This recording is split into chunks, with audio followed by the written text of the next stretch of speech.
സങ്കീർത്തനം 65. സംഗീത പ്രമാണിക്ക് ഒരു സങ്കീർത്തനം, ദാവീദിന്റെ ഒരു ഗീതം. ദൈവമേ, സിയോനിൽ സ്തുതി നിനക്ക് യോഗ്യം. നിനക്ക് തന്നെ നേർച്ച കഴിക്കുന്നു. പ്രാർത്ഥന കേൾക്കുന്നവനായുള്ളോവേ, സകല ജഡവും നിന്റെ അടുക്കലേക്ക് വരുന്നു.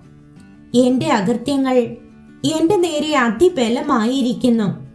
നീയോ ഞങ്ങളുടെ അതിക്രമങ്ങൾക്ക് പരിഹാരം വരുത്തും.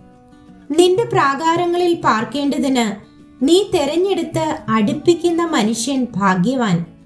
ഞങ്ങൾ നിന്റെ വിശുദ്ധ മന്ദിരമായ നിന്റെ ആലയത്തിലെ നന്മ കൊണ്ട് തൃപ്തന്മാരാകും. ഭൂമിയുടെ എല്ലാ അറുതികൾക്കും ദൂരത്തുള്ള സമുദ്രത്തിനും ആശ്രയമായിരിക്കുന്ന ഞങ്ങളുടെ രക്ഷയാം ദൈവമേ, നീ ഭയങ്കര കാര്യങ്ങളാൽ നീതിയോടെ ഞങ്ങൾക്ക് ഉത്തരം അരുളുന്നു. അവൻ ബലം അരക്കി കെട്ടിക്കൊണ്ട് തന്റെ ശക്തിയാൽ പർവ്വതങ്ങളെ ഉറപ്പിക്കുന്നു.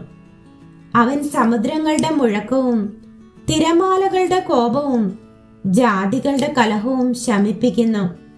ഭൂസീമാവാസികളും നിന്റെ ലക്ഷ്യങ്ങൾ നിമിത്തം ഭയപ്പെടുന്നു. ഉദയത്തിന്റെയും അസ്തമനത്തിന്റെയും ദിക്കുകളെ നീ ഘോഷിച്ചുല്ലസിക്കുമാറാക്കുന്നു. നീ ഭൂമിയെ സന്ദർശിച്ചു നനയ്ക്കുന്നു.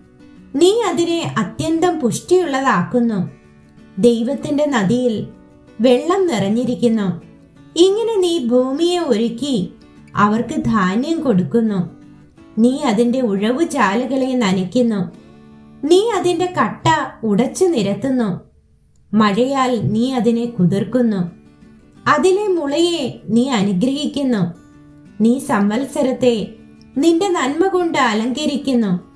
നിന്റെ പാതകൾ പുഷ്ടി പൊഴിക്കുന്നു. മരുഭൂമിയിലെ പുൽപ്പുറങ്ങൾ പുഷ്ടി പൊഴിക്കുന്നു. കുന്നുകൾ ഉല്ലാസം ധരിക്കുന്നു. മേച്ചിൽപ്പുറങ്ങൾ ആട്ടിൻകൂട്ടങ്ങൾ കൊണ്ട് നിറഞ്ഞിരിക്കുന്നു. താഴ്വരകൾ ധാന്യം കൊണ്ട് മൂടിയിരിക്കുന്നു. അവ ആർക്കുകയും പാടുകയും ചെയ്യുന്നു.